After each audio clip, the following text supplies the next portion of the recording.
Bonjour, bonjour, chers internautes. Bonjour, naba papa pe ba maman. Bonjour, naba abonnés fidèles. Il y a chaîne de référence Nabino, la chaîne par laquelle vous êtes toujours informés au temps réel de tout ce qui se passe en République démocratique du Congo. Donc nous sommes très heureux de vous revoir encore une fois de plus ce matin, peuple congolais.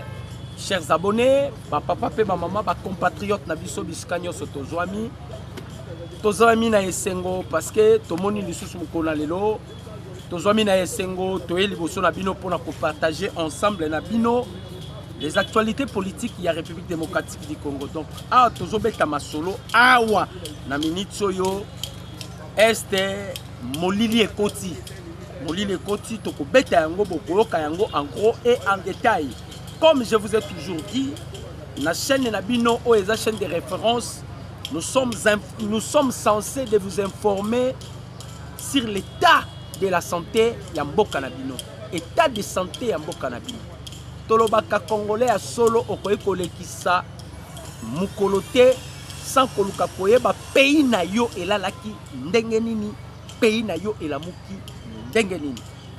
Congolais à solo oza censé ya koluka koyeba la situation sécuritaire ya mboka na yo.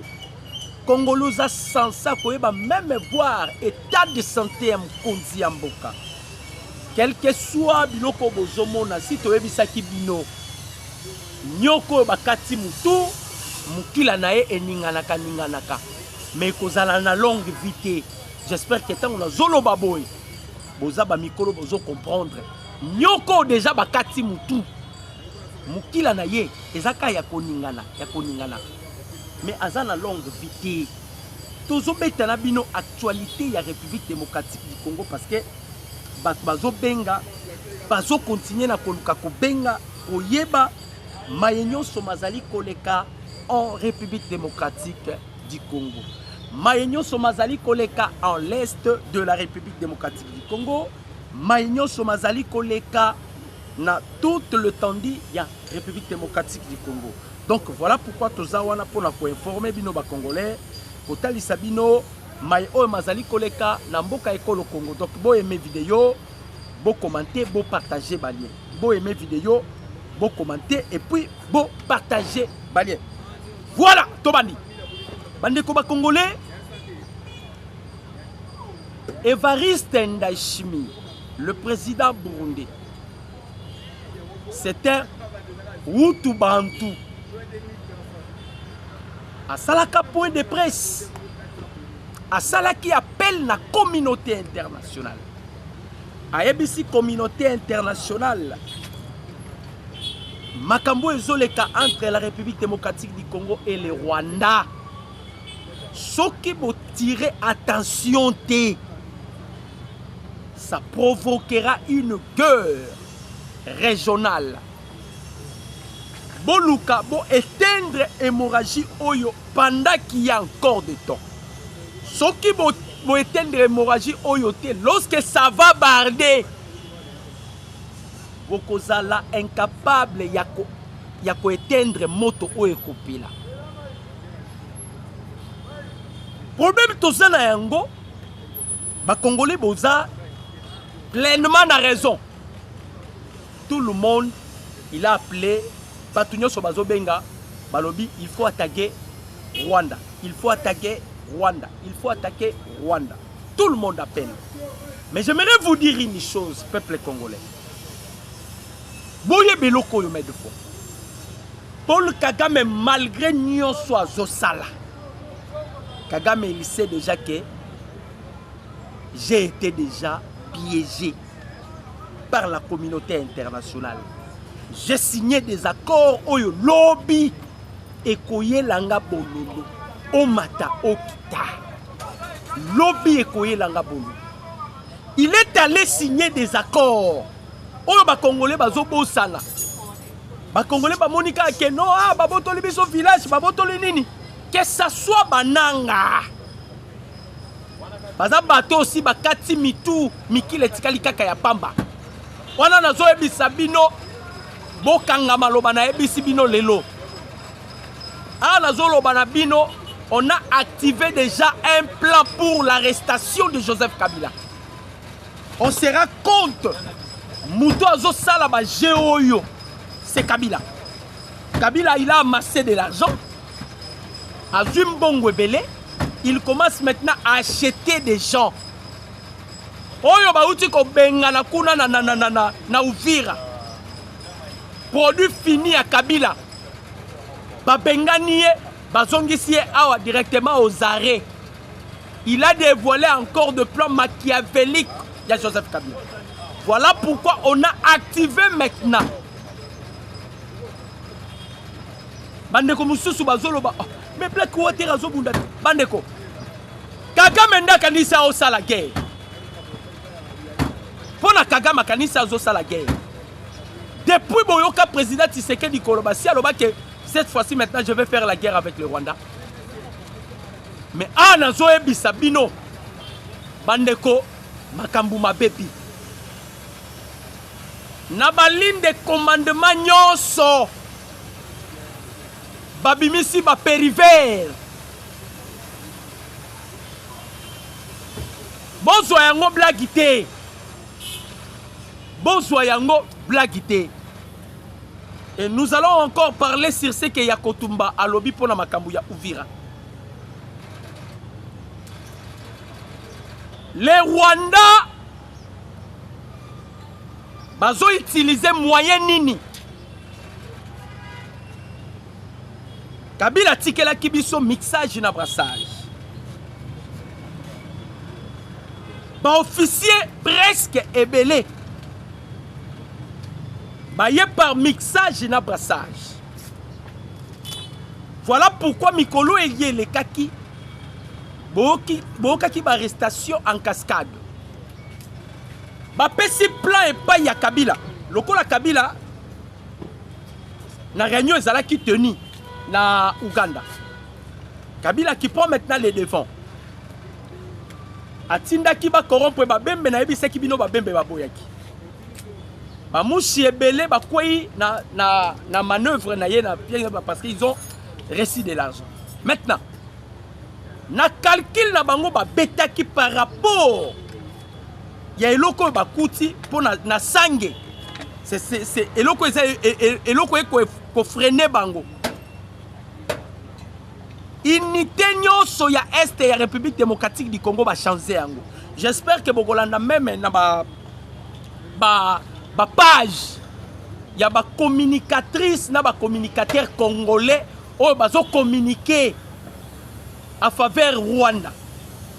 Ba dévoiler plan Oyo et Salami déjà sur le terrain. Ba dévoiler plan et Salami sur le terrain parce que ba continue ba ekokuta que ba changer maintenant unité nyonso. De l'autre côté Tanzanie, présidente ya Tanzanie abimisi batu Ndayishimiye atandi batu na frontière na ye na Rwanda. Atandi batu na frontière na ye na Rwanda. Toyebisaki bino le chef de l'État il a beaucoup plus ko chargé qui est nani Uganda. Atie biloko nyonso na Uganda et pardon na Burundi. Atie biloko nyonso na Burundi parce que de Burundi Kigali, ce qui Burundi a frappé à partir de Kigali peut être touché. Option eza na minitoyo, Option c'est la guerre. On a activé déjà le plan ya guerre. Na ba front nyonso. Bato bazalaki na kitona awa. Babimisi ba jeune wana. Yango boyoki ya kotumba lobby. Soki M23 aye Uvira. On ne parlerait plus de M23 na Est de la République démocratique du Congo. Na lobara na bino toza na dernier virage. Ndenge toza na dernier virage awa. Surtout Kagame yebike pona Kagame ba piéger. Oh Kagame zoloba. Ba piéger na ba mindele. Accord batmaza ba bénéficiaire nango eza beaucoup plus la République démocratique du Congo. Alors, na chinois, eza lisusu ya kobomba te. Comme le chef de l'État, Américains bayebisaki babi tozo sala na yo affaire. On doit aussi étouffer maintenant l'influence chinoise. Il faut étouffer l'influence chinoise. Pour étouffer l'influence chinoise, boyokaki le chef de l'État pesaki ordre minéré coltan et bimali sous-souté. Coltan et bimali sous-souté. Alors, les Chinois, ils sont allés maintenant derrière Paul Kagame. Pour batindaka mutuna bango yaki na lettre. Mokonzamboka aboyaki. Namoni ndeko nanga mo François Mouyindo alobi papa tolembi nous sommes fans. Mais moi je ne comprends pas bandeko nanga ba congolais. Soki yo congolais komi koloba olembi. Na yo na rwandais na nyakolo ba lembi. Peut-être boyebi réalité te. Paul Kagame silisi bana mikie na Kigali. Oyo bino boyebi te. Bobenga batu bazala Rwanda bayebi sabino. Steve Wembi balobelaka Kagame, vous devez le poser la question. Kagame silisi bana mikie na Rwanda. Kagame kei même na bababani babenga bakaya ba réfugiés. Ils ont récupéré des garçons. Batindi bango na est de la République démocratique du Congo. Ba garçon baye ba bombi bango nyonso. Et loko bomoni uti ko salema oyo. À partir à Bugarama, bataki ba missile sol-air. Nenge bataki ba missile sol-air, bakomaki ko larguer ba bombe en aveuglante. Bakomi ko larguer ba longue portée. Ndenge zayi ko bomba ba civil, on devait protéger des civils. On devait protéger des civils. Beaucoup de gens ont yebate. Chaque jour, na Rwanda, chaque jour, basala matanga. Que ce soit ma maman, que ce soit ma papa, na lobi chaque jour na Rwanda, basala matanga. Maintenant, elle prise Yasuka Oyo, prise Yasuka Oyo. J'espère que vous avez suivi les chefs de l'État devant les deux chambres. Le chef Alobaki n'a pas déterminé. Boye bake espace mon côté yambo canabiso et kokende pa ba paya. Ba congolais botika distraction, bolongo na distraction. Bon mon atte que président Tshisekedi ndenga vandi wana azolala, azolala te. Azolala te. Avantage tozala ngo liboso, peuple congolais. Avantage tozala ngo liboso.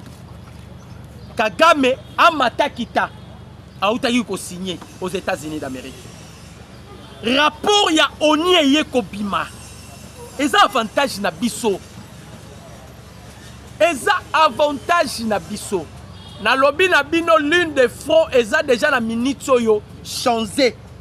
Na comprendre te ndenge nini ba kabili wana bayebi makambo euti ko salima.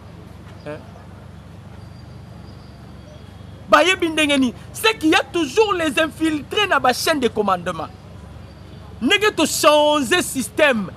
Nathalie Kaka compte na bango na compte na page, bazo dévoiler directement le système. Que ba compte ici ba commando, ba compte ici ba nani. Ah, bango ba yebi loko ndenge nini. Il y a les images au bomoni ezo circuler au nanga lobi guerre kozala lisusu te. Eza ba image ya kala. Et salamaka na mushage. Eza image ya kala. Objectif ya Joseph Kabila, c'est ce que j'aimerais quand même na décrypter en goboye. Kabila objectif na ye. Loko la déjà doa eza cloué par la cour ya Washington oyo Paul Kagame. Voilà pourquoi vous avez vu les Américains basala qui appellent na ba témoin. Bomona qui témoin, Togo azala qui facilitateur. Il y a Togo comme étant médiateur il y a l'Union africaine. Vous avez vu Baba Banani, les Émirats arabes. Bango bazala qui batu ya Doha, ils étaient là. Vous avez vu Bandai Chimie. Les États-Unis a voulu que tout le monde soit témoin lorsque Kagame sera châtié pour bayebi que Kagame ne respectera pas les accords. Il ne respectera pas les accords. Bayebi Mundela yebi Kagame. Babenga ki ba témoin bazala parce que lorsqu'on va frapper Kagame, les gens ne savent pas que Kagame a zobetam. Ba pesa ki biso 52 jours. boyo kamarambu mukonza mboka lobi non wana na robeta yango poza na réunion esalemaki na robeta yango boyo kamakambu chef de l'état lobi ba pesaki biso 50 jours c'est que Paul Kagame uti ko sala eza plat ya Joseph Kabila ba kotisi batu déjà na Uvira Uvira ekwité mais ba kotisi batu na Uvira batu mususu bakiti na Kalemi batu mususu pe bakiti déjà na Kasai ba mususu bakiti nyonso yebami nyonso yeba omoni bato nyonso bakiti wana ndenge to bandai kokanga bango na Kinshasa o bato bakota ya Kinshasa na ndenge to utai kokanga bato bazalaki na Mobundo de la même manière ce qui va se passer na bisika wana nyonso bozali pona nini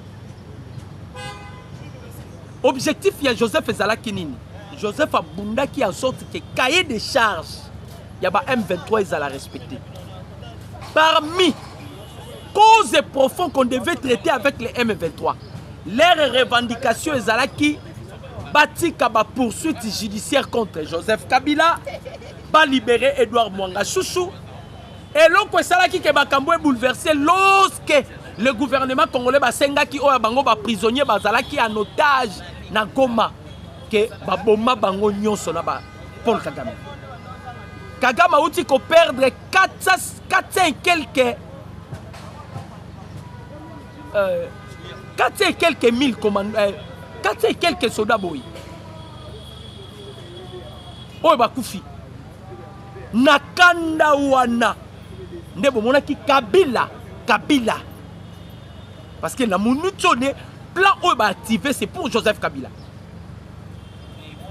aussi longtemps Kabila est en liberté avec l'argent que Kabila a Kabila va continuer de corrompre ndeko tuninga le Black Water baza wapi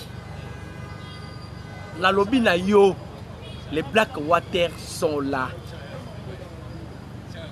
jusque là nous n'avons pas encore répondu Kagame mais Kagame tozo répondre yé na malobo mukonza mboka utaki koloba lobby kuna te esiko wapi mukonza mboka ebisaki batu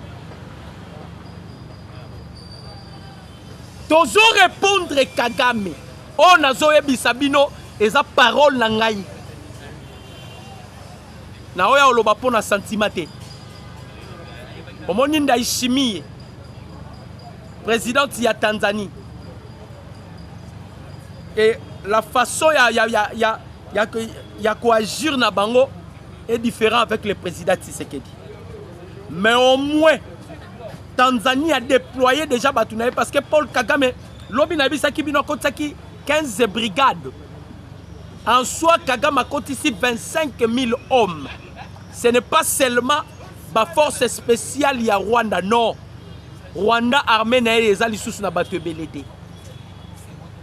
A compté ici batu bazo protéger Goma. Eza ba Ougandais. Ougandais. Ne ba protéger les officiers ougandais. Différence avec les officiers rwandais ne sont pas étudiés. Les Ougandais au moins bazalaka na moi mayele. Bango ne bazo contrôler Goma. Awa tozongi na gouvernement congolais. Awa na beta keloko yo c'était nanya yela kibiso idée que les FRDC to kende ko signer accord avec les IPDF armée ougandaise pour attraquer les ADF. Nanya yaka na idée wana. Nanya yaka na idée wana. Ezaka ba officier to na bango bandoki na bandoki. Tous les officiers bandoki na bandoki. Bandeko. Nalandaki papa moko benga inga lobby. Un diaspora. Ayebi singa ndeko na ngai. Ba officier RCD. Ba officier CNDP. Ce sont des kabilistes. Bakolingaka kimia na mboka oyo te. Bakolingaka kimia na mboka oyo te. Mukonza mboka longola bango, il a pleinement raison. Le chef de l'État tient qui confiance c'est pas yaba congolais. Vous voyez des officiers congolais comment banakata ko trahir Mukonza mboka. Les chefs de l'État pour la générosité, hospitalité. Alors bino, to sanganata biso na biso ba Congolais. To sungambokoyo. Les Congolais corrompus par Joseph Kabila. Bayeli biso makambu ya ko attraquer ba ADF. Lelo Uganda à la kisi fasinaye. D'ailleurs à la kisango à plusieurs reprises. Surtout que et là kozo baluka e balusa bango mutu surtout que Boyokaki Paul Kagame il a énuméré quelque chose de très important. À lobby accord et salami na États-Unis. Rwanda a ciblé. Donc cet accord est contre les Rwandais. Dans le langage autre qu'on utilise. Alors, vous allez voir, Kagame azota la sikoyo. Nenge ba démocrate ba yebisa kiye. Kende signé na yebisa rabinoti. Ba démocrate ba yebisi Kagame benda yango mulai. Lokola Donald Trump si ba perdre première état moko boya munene. Tango ba kolongwa biso tokoya nous allons tokobebisa nyoso. C'est ce qu'on avait dit à Paul Kagame. Et les Américains savent ça. Baebi que bateau baso continuer à entêter Kagame, ce sont des démocrates. Voilà pourquoi Mukonzi lobby, les chefs à lobby, même Bunagana, parce que Batmalo Barabo betera souli solo Bunaganda te. Même Bunaganda, vous serez surpris. Vous serez surpris même Bunaganda.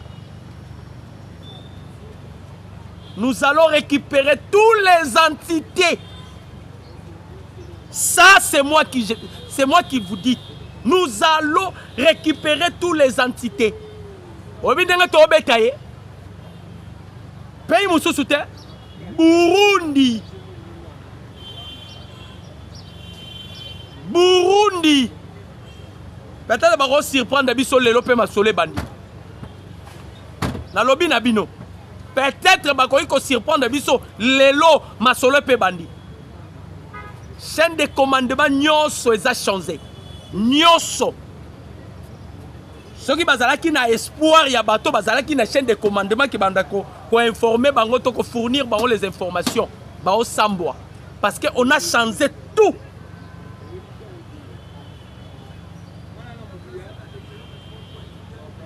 Tanzanie et Burundi et penché pas na biso. Kenya, Ouganda, Soudan, Centrafrique. Et ça va pays frontalier en Mboka na biso. Ba penché pas ya Kagame. Le deux pays automo na bango suspecté siko bazo bougeté. Congo Brazzaville na Angola. Baza suspect. Na yebi Sarabino na Congo Brazzaville.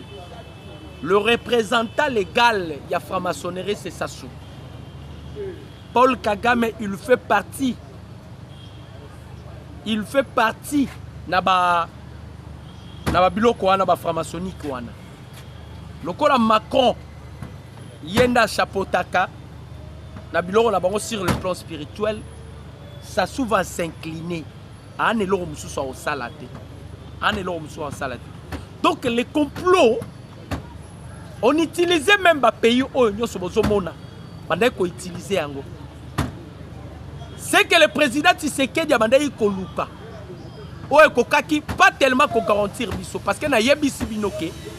Ceux qui ont sali guerre na Rwanda, quel que soit bateau bazana bango, ndenge to olinga to sala na bango. Rwanda ne sortira pas vainqueur na guerre oyo. À sortir vainqueur na guerre oyo te. Quel que soit bateau yo monia sala bango. Aobima vainqueur te. Aobima vainqueur te. Quel que soit ya bateau azana bango, Rwanda ne peut jamais faire la guerre avec la République démocratique du Congo. Pas si nabiso na mouté meza. On avait beaucoup plus confiance ya ba Congolais. Mais tu dois rendre compte que Kabila melana na bango makila. Baza incapable de trahir Joseph Kabila. Lokola basé incapable à trahir Joseph Kabila. Il faut se retrouver dans Bango. Mikolo uti koleka awa bande ko ba Congolais, vous êtes des témoins. Nanga bande kolela te. Bertrand Bissimo bande kolela te. Nanya conseiller qui biso totika ko frapper bateau yo. Nani? Vous allez suivre, vous allez comprendre kaka aux entourages. Yamukonzambo bandoki. Mikolo uti koleka awa ennemi était affaibli. Kagame bande kutu kolobate. Ba sortie médiatique na ye kaka. Ba sortie médiatique na ye ozo senti ke bato bazolela. Bazolela. Balobi Tshisekedi Ozande Ronabiso Congolais. Mikolo uti kolekawa. Parce que le chef de l'État avait donné l'ordre. Mais ton pesi bango espace il y a des jours. Ba se ressourcer. Ne ba yeko sa campagne na biloko mususu. Ndashimi ya tindi. Ana lobi surtout frontière kaka ya Burundi na Rwanda. Frontière ya Burundi na Rwanda. Bandeko. Paul Kagame loko a mimoni aza makasi. A mimoni qu'il est un seigneur de la guerre. Kalami na lobi na bino peut-être lelo. Parce que bandeko ba oka sango eza promesse té. Peut-être lelo. Eza lisu makemba ke gauche té. Toyebi le plan machiavélique ya Kagame. Boka ki discours na ye. Yango bandela ki yango lisu tongo sali conférence de presse na ye. Na discours alobaki nini? Soki accord eza respecté té. To chargé Donald Trump té. C'est que eza biso. Voilà pourquoi il voulait violer pour accomplir sa biso na rythme na ye. Heureusement, on y abimisi rapport avant de répondre Paul Kagame. Abimisi rapport, na rapport ya oni elobi nini. Kagame alingi koyokate, Kagame a décidé de violer l'accord ya Washington. Ça dit ebima qui en avance. Na minito soki tolobi to bunda. Nous n'aurons pas de problème. Tozalisu na problème té. Et loko yo tomande ko lukato zwa et si tozui yango. To aimer vidéo, to commenter, to partager ba lien. Peuple congolais, c'est dans cet esprit que je réaffirme devant vous et devant la nation ma détermination indéfectible à continuer à servir la République démocratique du Congo, à protéger l'intégrité de son territoire, à défendre la dignité de son peuple et ouvrir pour nos enfants un avenir de paix et de l'espérance. Je voudrais pour finir adresser cette prière à l'Assemblée de la nation congolaise. Les ténèbres ne régneront pas toujours. La République démocratique du Congo, lève-toi et sois éclairé car ta lumière arrive. Ésaïe 60, premier verset. C'est ça, c'est que le chef de l'État a l'obaki. Ça, c'est une prière puissante. Atangi Ésaïe 60, premier verset. Planyo Sokabila Salaki. Planyo Sokabila Salaki. Tozalango maboko. Il y a des gens qui sont... On me dit Mohamed Sonoko. Ah, petit point Nazaki n'a raison. Mohamed Sonoko avait raison. Alobi, Bamindele Baluki Tshisekedi Bakokite. Ils vont maintenant utiliser les collaborateurs. Et ça, ce sont des hypocrites. Ce sont des hypocrites. Mais moi, j'ai confiance au président Félix. On ne rapporte pas une guerre à coup de publications sur les réseaux sociaux, ni en se laissant emporter par les émotions. Une guerre se gagne avec stratégie, sang-froid et détermination. Comme une partie des dames ou un match de football bien maîtrisé. Sous le leadership du commandant suprême, mener une lutte structurée et réfléchie pour défendre son intégrité territoriale. Les provocations et campagnes de désinformation, souvent orchestrées pour s'aimer la peur, n'affaibliront pas la détermination du peuple congolais ni des institutions. Le chef de l'État reste ferme. Chaque centimètre du territoire sera récupéré. Chaque centimètre du territoire sera récupéré. Sans précipitation, mais avec efficacité. Le moment venu, la RDC saura répondre de manière exemplaire et souveraine aux agressions dans le respect du droit et avec la force nécessaire. Na réunion lobby. Style ya kombe changé. Yango boyoki ba Congolais. C'est-à-dire les Congolais qui sont allés maintenant. Ba Congolais bakei ko batama na sima ya ba M23 non. Ils deviennent maintenant des Congolais non. Ba Congolais. Ba bimisi balobi oh non. Oh boy, oh boy, oh boy, oh boy. Non, Bovanda Kimia. Bovanda Kimia Bandeko. On a disposé tous les moyens. Pas si exactement parce que nous sommes entourés avec des traîtres. Bato Nyoso Bomoni va travailler na Kabila. Mutamala Mwazate. Natema ina munorote. Bato Nyoso Bomoni va travailler na Kabila. Mutamala Mwazate. Mutamala Mwazate. Et bango nyonso. Bango tout. Bao balaye bango. Bazo balaye bango. Il y a un plan qui se prépare que je ne peux jamais vous le dire. Ça se fait avec les Américains. Vraiment, wana bolimbi sangai parce que je m'attendais en sorte que bato ebele ba lobela yango ata bakalonji banani. Je n'ai pas vu personne.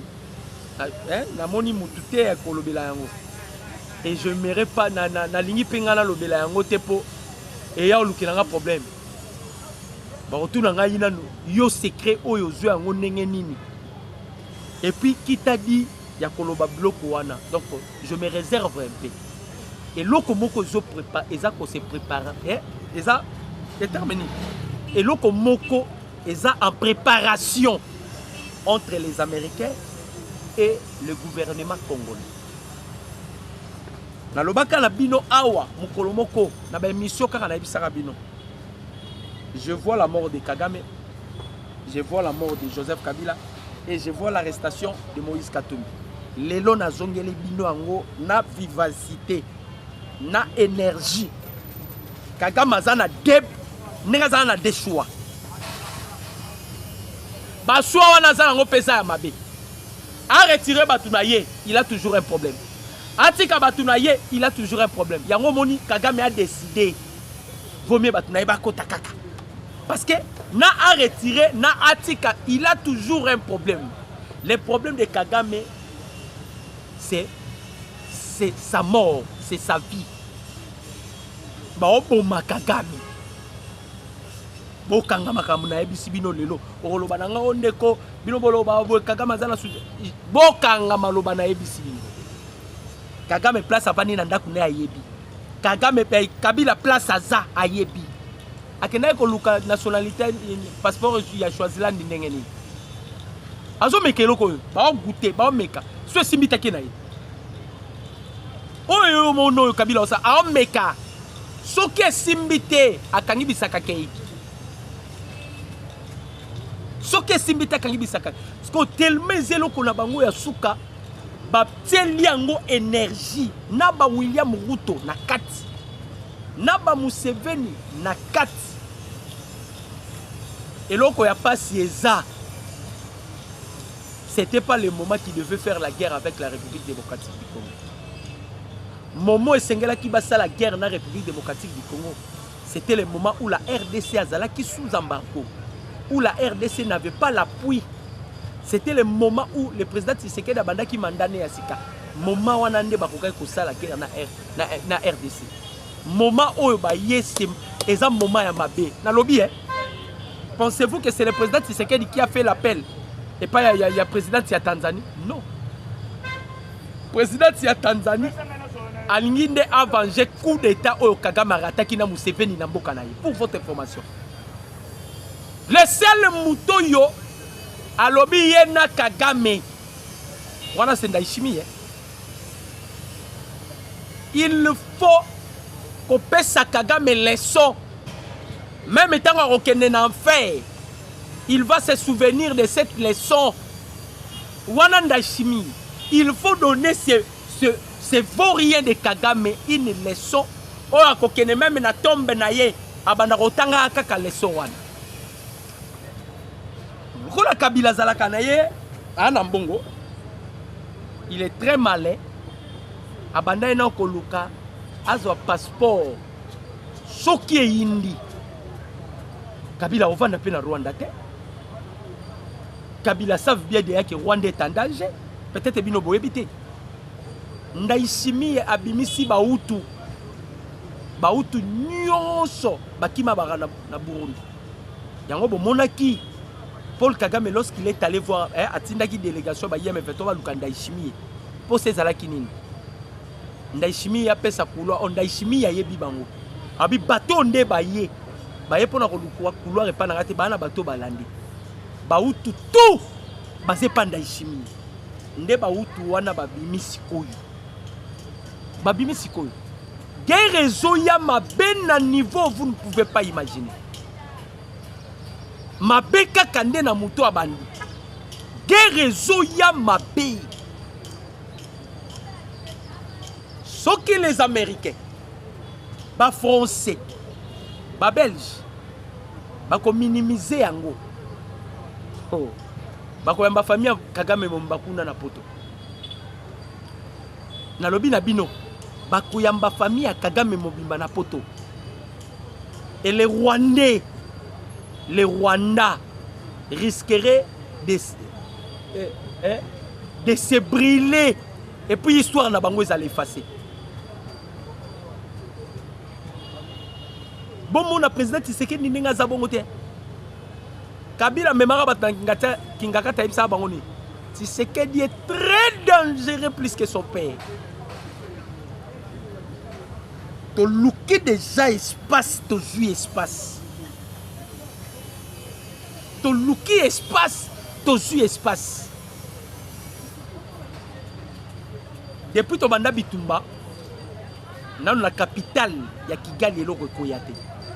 J'espère que vous êtes au courant de ça. Kagame yaka kobundisa biso kaka. Akenara pli lo ya koloba. Espace c'est na Rwanda. Donc on doit faire la guerre dans l'est de la République. Tozui couloir moko. Pierrot Loire.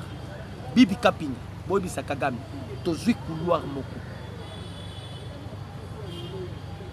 Il va regretter pourquoi Alimai Tosa na guerre. Kamikolo to Kendo. Kagame il va regretter pourquoi il avait accepté de faire la guerre. Mututo lukane na minito yo Kabila. To luke na mai na misu. Pourquoi? On doit d'abord étouffer Kabila. Azo tambola avec l'argent en liquide. Azo kene ko somba ba mercenaire bisika nyoso alingi.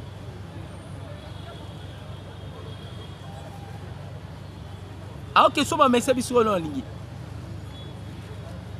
Bobenga batu na Rwanda botu na bango. Bango baye soit disant bazui Luvungi. Nenga bazoloba soit disant bazui Luvungi. Mais panique eza na Rwanda po ani.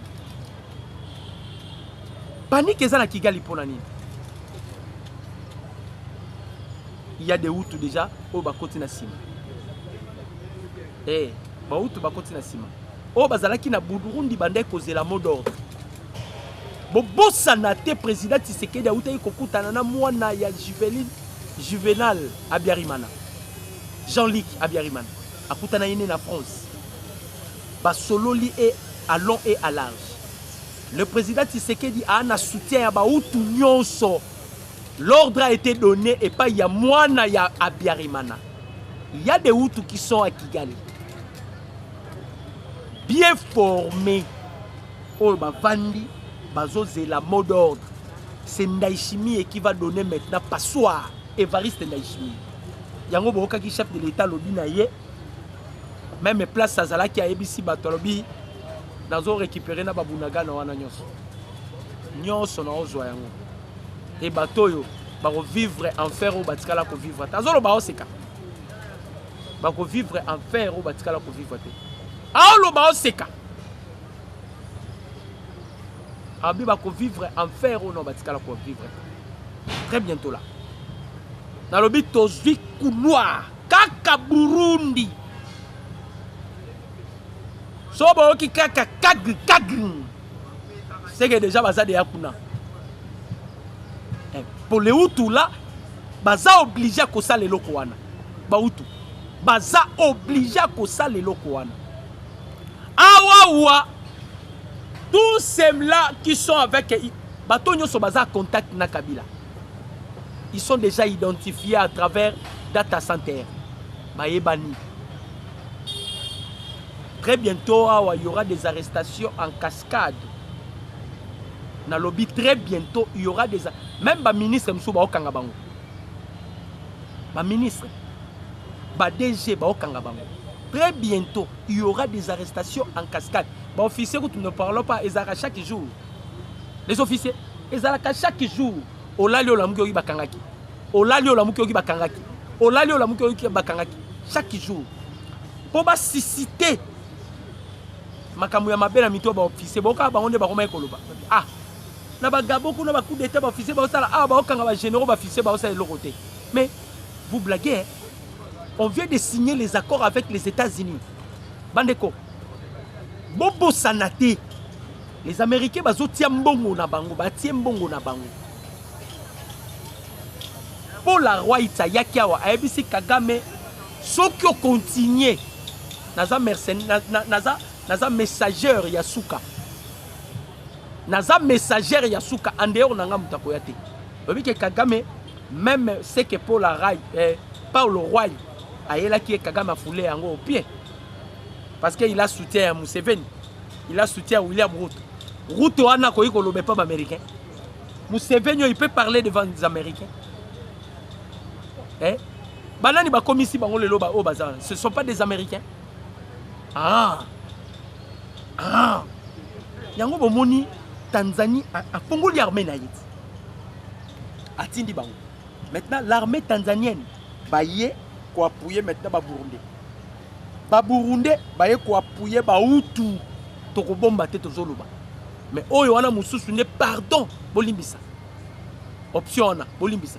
Ba Hutu ba yé misusu baza déjà na Kigali. Lokola Kagame lukaka ko déstabiliser biso. Bandeko, la vengeance de Dieu. C'est ce qui va se passer dans Rwanda. Yamabe sikoyo koleka. Yamabe koleka. Dans la lobby na bino, l'opportunité que Paul Kagame a joui. Il y a Washington. Soki Kagame nzima ki na yekak. Mais alliance à la bénéficiaire. Balobi to sala ba chaîne d'approvisionnement. Intégration économique. Toujours partager miné. Mais tellement que ce sont des vampires, Bakagami. Ils vivent avec des sons. Ils voulaient maintenant Abébi Samakampo. Et ça la keto continue na bitumba donc on n'a pas respecté. C'est ça calcul ya Kagame. Oh Mkonzambo ka dévié. Attaquer biso ceux qui te répondre. Alors ton bébé c'est déjà accord. Ton bébé c'est accord. Donc les Américains n'ont plus de problème. Bison de ton bébé c'est accord. A sali ba bêtise na c'est que dans les cas. Oninda eko binisa rapport pour dire que les M23 ce ne sont pas des Congolais. les M23 ne sont pas des Congolais. Les M23, c'est le Rwanda. Boyoka Kiangolobi. Na discours à chef de l'État lobby, na commission Nzambe parce que les lomo qui l'ont dit que cette agression, c'est une agression par procuration. Par procuration. Mabe moko tozaka nango pa bandeko na biso ba Congolais. Mabe ezalaka nini? Oyoki eloko. Oyoki eloko. Ne te panique pas. Ne te panique pas. Donc, qu'on se panique, et ça guerre. Nous allons vaincre cette guerre. Tokufi et belé. Balobaki 30 ans, c'est fini. Bisango babaki 30 ans, mais bazo kufa. Bandeko. Il y a toujours des prix à payer pour la paix. On a des prix à payer bandeko na biso ba Congolais ba fouti. Mais les conséquences que Kagame va subir sur cette terre, même là où il ira dans sa tombe, Kagame n'oubliera pas que les Congolais va soukisi ma benaï. Plus de 143, 89, 63, 95, 965. Comme le chef de l'État avait toujours dit, je bénis la République démocratique du Congo, je bénis le peuple congolais, je bénis notre armée et les Wazalendo. Que Dieu